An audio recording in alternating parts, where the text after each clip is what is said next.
ಪುರಸಭಾ ವ್ಯಾಪ್ತಿಯಲ್ಲಿ ಎಲ್ಲ 26 ವಾರ್ಡ್ಗಳ ಸದಸ್ಯರ ಸಲಹೆ ಹಾಗೂ ಸಹಕಾರದೊಂದಿಗೆ ಆನೇಕಲ್ ನಗರದ ಅಭಿವೃದ್ಧಿಯನ್ನು ಕಾಪಾಡಿಕೊಳ್ಳಬೇಕು ಅನ್ನುವಂಥ ವಿಚಾರ. ನಮ್ಮನ್ನು ಅಭಿವೃದ್ಧಿಯ ಕಡೆಗೆ ಪಕ್ಷಾತೀತವಾಗಿ ಮಾಡಿಕೊಳ್ಳಬೇಕು.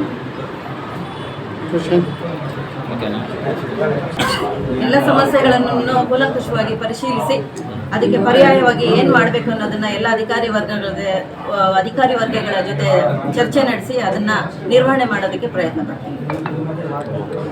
ಸಮಸ್ಯೆ ಇದೆ, ನೀರಿನ ಸಮಸ್ಯೆ ಇದೆ. ಹೌದು.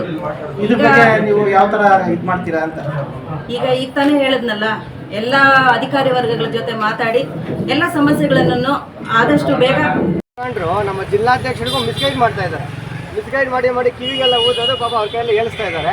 ದಯವಿಟ್ಟು ಇದನ್ನು ಸಾರ್ವಜನಿಕರು ಮತ್ತು ನಮ್ಮ ಕಾರ್ಯಕರ್ತರು ಮೈನಾಗಿ, ಯಾಕಂದರೆ ಪಕ್ಷ ಕಟ್ಟೋದು ಕಾರ್ಯಕರ್ತರು ಇದ್ರೆ ಮುಖಂಡರು, ಕಾರ್ಯಕರ್ತರು ಇಲ್ಲ ಅಂದರೆ ಪಕ್ಷನೂ ಇರೋದಿಲ್ಲ. ಇದನ್ನು ಅರ್ಥ ಮಾಡ್ಕೊಬೇಕು. ನಮ್ಮ ಜಿಲ್ಲಾಧ್ಯಕ್ಷರಲ್ಲಿ ಮನವಿ ಮಾಡ್ಕೊಳ್ಳೋದು ಏನು ಅಂತ ಹೇಳಿದ್ರೆ, ನಮ್ಮನ್ನು ಈವರೆಗೂ ಉಚ್ಚಾಟನೆ ಮಾಡಲಿಲ್ಲ. ಅವರು ಕ್ಲಿಯರಾಗಿ ಹೇಳಿದ್ದಾರೆ, ರಾಜ್ಯ ಶಿಸ್ತು ಸಮಿತಿಗೆ ನಾನು ಇಲ್ಲಿಂದ ಶಿಫಾರಸು ಮಾಡ್ತಾ ಇದ್ದೀವಿ, ಅಲ್ಲಿಂದ ಅವ್ರಿಗೆ ನೋಟಿಸ್ ಜಾರಿ ಮಾಡಿ ನಮ್ಮಿಂದ ಏನೋ ಉತ್ತರ ತಗೊತಾರೋ ಅದು ತದನಂತರ ಪಕ್ಷ ಏನು ನಿರ್ಧಾರ ತಗೊಳುತ್ತೋ ಅದಕ್ಕೆ ನಾನು ಬದಲಾಗಿರ್ತೀನಿ. ಬಿಜೆಪಿಲಿ ಕುದುರೆ ವ್ಯಾಪಾರ ಜಾಸ್ತಿ ನಡೀತಿತ್ತು ಅಂತ ಹೇಳ್ತಿದ್ದಾರೆ. ಸೊ ಅದು ಯಾವ ರೀತಿ ಸಮರ್ಥನೆ ಮಾಡ್ಕೊಳ್ತಾರೆ ಸರ್? ನಿನ್ನೆ ಕೂಡ ನಾನು 2 ದಿವಸ ಮುಂಚೆ ಕೂಡ ನಾನು ನನ್ನ ಮನೆ ದೇವರ ಮೇಲೆ ಪ್ರಮಾಣ ಮಾಡಿ ಹೇಳಿದೆ, ನಮ್ಮ ಕಡೆಯಿಂದ ಯಾವುದೇ ಕಾರಣಕ್ಕೂ ₹1 ತೊಗೊಂಡಿಲ್ಲ, ₹1 ಕೊಟ್ಟಿಲ್ಲ ಅಂತೇಳಿ. ನಿನ್ನೆ ಕೂಡ ನಮ್ಮ ಮಾಜಿ ಪುರಸಭಾ ಅಧ್ಯಕ್ಷರು ಕೂಡ ಪ್ರೆಸ್ ಮೀಟ್ ಮಾಡಿದ್ದಾರೆ. ಅವರು ಮನೆ ದೇವರಂತ ಶ್ರೀ ಮಂಜುನಾಥನ ಮೇಲೆ ಕ್ಲಿಯರಾಗಿ ಪ್ರಮಾಣ ಮಾಡಿದ್ದಾರೆ. ನಾವು ಬಂದಂಥ ಇಬ್ಬರು ಏನು ನಮಗೆ ಸುಧಾನಿರಂಜನ್ ನಾವು ಮತ ಹಾಕಿದ್ದೀವಿ, ಅವರು ₹1 ದುಡ್ಡು ಕೊಟ್ಟಿಲ್ಲ. ನಮ್ಮ ಸದಸ್ಯರಿಗೂ ಕೂಡ ನಮ್ಮ ಕಾಂಗ್ರೆಸ್ ಸದಸ್ಯರಿಗೂ ₹1 ದುಡ್ಡು ಕೊಟ್ಟಿಲ್ಲ ಅಂತೇಳಿ ಅವರು ಮನೆ ದೇವರ ಮೇಲೆ ಪ್ರಮಾಣ ಮಾಡಿ ಹೇಳಿದ್ದಾರೆ. ನಾನು ಕೂಡ ಅದನ್ನು ಸೃಷ್ಟಿ ಮಾಡಿ ಹೇಳ್ತಾ ಇದ್ದೀನಿ, ನಾನು ಕ್ಲಿಯರಾಗಿ ಹೇಳ್ತಾ ಇದ್ದೀನಿ, ನಾನು ಕ್ಲಿಯರ್ ಆಗಿದ್ದೀನಿ. ನನ್ನ ಮನೆ ದೇವರಾದಂಥ ಶ್ರೀ ತಿರುಪತಿ ತಿರುಮಲ ವೆಂಕಟೇಶ್ವರ ಸ್ವಾಮಿ ಮೇಲೆ ಪ್ರಮಾಣ ಮಾಡಿ ಹೇಳ್ತಾ ಇದ್ದೀನಿ, ನಾನು ₹1 ದುಡ್ಡು ತೊಗೊಂಡಿಲ್ಲ, ಮತ್ತು ನಾವು ಯಾರಿಗೂ ₹1 ದುಡ್ಡು ಕೊಟ್ಟಿಲ್ಲ. ಆನೇಕಲ್ನ ಹಿತದೃಷ್ಟಿಯಿಂದ, ಆನೇಕಲ್ನ ಅಭಿವೃದ್ಧಿಯಿಂದ, ಮತ್ತು ನನ್ನ ಪಕ್ಷ ಸಂಘಟನೆ ಇನ್ನೂ ಹೆಚ್ಚಾಗಬೇಕು, ಹೊಸ ಯುವಕರಿಗೆ ಹೊಸಬರಿಗೆ ಬರುವಂಥವ್ರಿಗೆ ಒಂದು ದಾರಿದೀಪ ಆಗಬೇಕು ಅನ್ನೋ ಉದ್ದೇಶ ಇಟ್ಕೊಂಡು ನಾವು ಈ ಒಂದು ನಿರ್ಧಾರವನ್ನು ತೊಗೊಂಡಿದ್ದೀವಿ. ಯಾವುದೇ ಹಣಕಾಸಿಗೆ ಆಗಲಿ ಅಧಿಕಾರದ ಆಸೆಗಾಗಲಿ ನಾವು ತೊಗೊಂಡಿರೋಂಥದ್ದಲ್ಲ.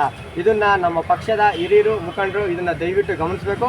ಮತ್ತು ನಾನು ನಮ್ಮ ರಾಜ್ಯದ ಮತ್ತು ಜಿಲ್ಲಾ ನಾಯಕರಲ್ಲಿ ಮನವಿ ಮಾಡ್ಕೊಳ್ಳೋದು ಏನು ಅಂತ ಹೇಳಿದ್ರೆ, ಹೊಸಬರಿಗೆ ಅವಕಾಶ ಮಾಡೋಕ್ಕೆ ದಯವಿಟ್ಟು ಪಕ್ಷದಲ್ಲಿ ತೀರ್ಮಾನ ಮಾಡಿ. ನರೇಂದ್ರ ಮೋದಿ ಅವರು ಇವತ್ತು ಏನು ಹೇಳ್ತಾ ಇದ್ದಾರೆ ಕೇಂದ್ರದಲ್ಲಿ ಅಂತ ಹೇಳಿದ್ರೆ, ಹೊಸ ಮುಖಗಳು ನಮ್ಮ ಪಕ್ಷಕ್ಕೆ ಬರಬೇಕು, ಪಕ್ಷನ ಬೆಳೆಸಬೇಕು, ಮುಂದಿನ ಜನಪ್ರತಿನಿಧಿಗಳು ಎಲ್ಲ ಯುವಕರಾಗಬೇಕು, ಅಂಥವ್ರಿಗೆ ಅವಕಾಶ ಮಾಡಿಕೊಡ್ಬೇಕು ಅಂತ ಹೇಳ್ಬಿಟ್ಟು ಮಾನ್ಯ ಗೌರವಾನ್ವಿತ ನರೇಂದ್ರ ಮೋದಿ ಅವರು ಕೂಡ ಹೇಳಿದ್ದಾರೆ. ಅವರ ಆಶಯದಂತೆ ನಾವು ನಡ್ಕೊತಾ ಇದ್ದೀವಿ. ಸರಿ, ಒಂದು ಕಡೆ ಸೇರಿಸಿ ಮಾಡ್ಕೊಂಡು ಹೋಗುವಂಥ ಒಂದು ಯೋಜನೆಗಳು ಮಾಡಬೇಕು. ಆ ಥರ ಯಾರು ಯೋಚನೆ ಮಾಡಿದ್ದೀರಾ? ಮಾತುಕತೆ ಮಾಡಿ? ಖಂಡಿತವಾಗ್ಲೂ ಈಗಾಗಲೇ ನಾವು ನಿನ್ನೆ ಕೂಡ ಚರ್ಚೆ ಮಾಡಿ ಅಧಿಕಾರಿಗಳಲ್ಲಿ ನಮ್ಮ ಚೀಫ್ ಆಫೀಸರ್ ಬಳಿ, ನಮ್ಮ ರೆವಿನ್ಯೂ ಡಿಪಾರ್ಟ್ಮೆಂಟಲ್ಲೆಲ್ಲ ಕೂತ್ಕೊಂಡು ಒಂದು ಅರ್ಧ ಗಂಟೆ ಚರ್ಚೆ ಮಾಡಿದ್ದೀವಿ. ಇವತ್ತೇನು ಆನೇಕಲ್ನಲ್ಲಿ ಖಾತೆಗಳ ಸಮಸ್ಯೆ ತುಂಬ ಆಗ್ತಾ ಇದೆ, ಅದಕ್ಕೋಸ್ಕರ ನಾವು ಒಂದು ಪ್ಲ್ಯಾನ್ ಮಾಡಿದ್ದೀವಿ. ಖಾತೆಗಳಿಗೆ ಯಾರೇ ಬಂದು ಟಪಾಲು ಕೊಟ್ಟರೆ ವಿತಿನ್ 7 ಡೇಸ್ ಒಳಗಡೆ ಆ ಖಾತಾನ ಕಂಪ್ಲೀಟ್ ಮಾಡಬೇಕು, ಇಲ್ಲಾಂದರೆ ಹಿಂಬಾರ ಕೊಡಬೇಕು. ಮತ್ತು ಖಾತೆಗಳಲ್ಲಿ ಯಾವುದೇ ಕಾರಣಕ್ಕೂ ಭ್ರಷ್ಟಾಚಾರ ನಡೆಯಬಾರ್ದು ಅಂತ ಹೇಳ್ಬಿಟ್ಟು ತುಂಬ ಕ್ಲಿಯರ್ ಆಗಿದೆ. ಈಗ ನಾಳೆಯಿಂದ ನಾವೆಲ್ಲ ನೋಟಿಸ್ನ ಹಾಕ್ತಾ ಇದ್ದೀವಿ. ಮತ್ತು ಅಧಿಕಾರಿಗಳಿಗೆ 3 ಗಂಟೆಯಿಂದ 5 ಗಂಟೆವರೆಗೂ ಕಂಪಲ್ಸರಿ ಎಲ್ಲ ಶಾಖೆಗಳ ಅಧಿಕಾರಿಗಳು ಇರಬೇಕು, ಸಾರ್ವಜನಿಕರಿಗೆ ನೇರವಾಗಿ ಸಿಗಬೇಕು. ಆದಷ್ಟು ಏನು ಮಧ್ಯವರ್ತಿಗಳು ಅವಳಿಯಿಂದ ನಮ್ಮ ಆನೇಕಲ್ ಪುರಸಭೆಯಲ್ಲಿ ತುಂಬ ಭ್ರಷ್ಟಾಚಾರ ನಡೀತಾ ಇದೆ, ಅದಕ್ಕೆಲ್ಲ ಒಂದು ಕಡಿವಾಣ ಹಾಕೋದಕ್ಕೆ ನಮ್ಮೆಲ್ಲ 26 ಜನ ಪುರಸಭಾ ಸದಸ್ಯರೊಂದಿಗೆ ಪಕ್ಷಾತೀತವಾಗಿ ಚರ್ಚೆ ಮಾಡಿ ಖಂಡಿತವಾಗ್ಲೂ ಒಂದು ನಿರ್ಣಯವನ್ನು ಕೈಗೊಂಡು ಆನೇಕಲ್ ಜನತೆಗೆ ಒಂದು ಉತ್ತಮವಾದಂತಹ ಒಂದು ಆಡಳಿತವನ್ನು ಕೊಡಲಿಕ್ಕೆ ನಾವು ಬಯಸ್ತಾ ಇದ್ದೀವಿ ಸರ್. ಹೈಕಮಾಂಡು ಯಾವ ಥರ ನಿರ್ಧಾರ ತಗೊಂತು ಅಂತ ಹೇಳ್ಬಿಟ್ಟು ನಮಗೆ ಕ್ಲಿಯರಾಗಿ ಗೊತ್ತಾಯಿತು. ಅದಕ್ಕೋಸ್ಕರ ಒಂದು ಆನೇಕಲ್ನ ಜನತೆ ಏನು ಹಿರಿಯರಿದ್ದಾರೆ ಅವರೆಲ್ಲನೂ ಒಂದು ಕಡೆಯಿಂದ ನಮಗೆ ಹೇಳ್ತಿದ್ರು, ಸರ್ ಏನಾದರೂ ಒಂದು ಬದಲಾವಣೆ ಮಾಡಿ. ಆನೇಕಲ್ಲಲ್ಲಿ ಇದೇ ಥರ ಹೋಗ್ತಾ ಇದ್ರೆ ಮತ್ತೆ ಪಕ್ಷಕ್ಕೆ ಯಾರು ಹೊಸಬರು ಬರೋದಿಲ್ಲ, ಮತ್ತು ಆನೇಕಲ್ ಟೌನ್ ಅಭಿವೃದ್ಧಿ ಆಗೋದಿಲ್ಲ. ನಿಮ್ಮಂಥ ಯುವಕರು ಏನಾದರೂ ಒಂದು ಒಳ್ಳೆ ನಿರ್ಧಾರ, ಗಟ್ಟಿ ನಿರ್ಧಾರ ತೊಗೊಬೇಕು ಅಂತ ಹೇಳಿದಾಗ ನಾವೊಂದು ಕಠೋರ ನಿರ್ಧಾರವನ್ನು ತಗೊಂಡು ಪಕ್ಷಕ್ಕೂ ಒಳ್ಳೆಯದಾಗಬೇಕು, ಸಂಘಟನೆಗೂ ಒಳ್ಳೆಯದಾಗಬೇಕು, ಜನತೆಗೂ ಒಳ್ಳೆಯದಾಗಬೇಕು ಅನ್ನೋ ಉದ್ದೇಶ ಇಟ್ಕೊಂಡು ಆನೇಕಲ್ನ ಅಭಿವೃದ್ಧಿಯ ಕಡೆಗೆ ನಮ್ಮ ನಡೆ ಅನ್ನೋ ಒಂದು ತೀರ್ಮಾನ ಮಾಡಿ ಈ ಒಂದು ನಿರ್ಧಾರವನ್ನು ತಗೊಂಡಿದ್ದೀವಿ. ಕೊನೆಯದಾಗಿ ನಿಮ್ಮ ಪಕ್ಷದ ಕಾರ್ಯಕರ್ತರಿಗೆ, ಮುಖಂಡರಿಗೆ, ಮತ ಹಾಕಿರೋ ಮತದಾರರಿಗೆ ಏನು ಸಂದೇಶ ಬೆಳವಣಿಗೆ ಸರ್? ಈಗ ಏನು ಇಷ್ಟು ದಿವಸಗಳಲ್ಲಿ ಬೆಳವಣಿಗೆ ನಡೀತಾ ಇತ್ತು, ಕಾಂಗ್ರೆಸ್ ಸೇರ್ಕೊಂಡ್ಬಿಟ್ಟಿದ್ದಾರೆ, ಕಾಂಗ್ರೆಸ್ ಅವ್ರ ಜೊತೆ ಕೈ ಮಿಲಾಯಿಸ್ಬಿಟ್ಟಿದ್ದಾರೆ. ಇವರು ನಮ್ಮ ಅಭ್ಯರ್ಥಿ ಅಲ್ಲ, ಕಾಂಗ್ರೆಸ್ನ ಅಭ್ಯರ್ಥಿ, ಇವರು ಅಲ್ಲಿಂದ ಗೆದ್ದಿರೋದು ಅಂತ ಹೇಳ್ತಾ ಇದ್ರು ಸರ್. ಇಲ್ಲಿ ತುಂಬ ನಾನು ನೀಟಾಗಿ ನಮ್ಮ ಆನೇಕಲ್ ಜನತೆಗೆ, ನಮ್ಮ ಆನೇಕಲ್ ತಾಲೂಕಿನ ಎಲ್ಲ BJP ಕಾರ್ಯಕರ್ತರಿಗೆ ಮತ್ತು ನಮ್ಮ ಆನೇಕಲ್ ತಾಲೂಕಿನ ಹಿರಿಯ ಮುಖಂಡರಿಗೆ ನಾನು ಹೇಳೋದು ಇಷ್ಟಪಡೋದು ಏನು ಅಂತ ಹೇಳಿದ್ರೆ, ಇಲ್ಲಿ ನಾವು ಬಂದಿರೋದು ಅಭಿವೃದ್ಧಿಗೋಸ್ಕರ. ನಾವು ತುಂಬ ಕ್ಲಿಯರ್ ಆಗಿದ್ದೀವಿ. BJPಯಿಂದನೇ ನಾವು ಗೆದ್ದಿರುವಂಥದ್ದು. BJP ಅಭ್ಯರ್ಥಿನೇ, BJPಯೇ ಇವತ್ತು ಆನೇಕಲ್ನ ಪುರಸಭೆಯ ಅಧ್ಯಕ್ಷರ ಗಾದಿಯಲ್ಲಿ ಕೂತಿರುವಂಥದ್ದು.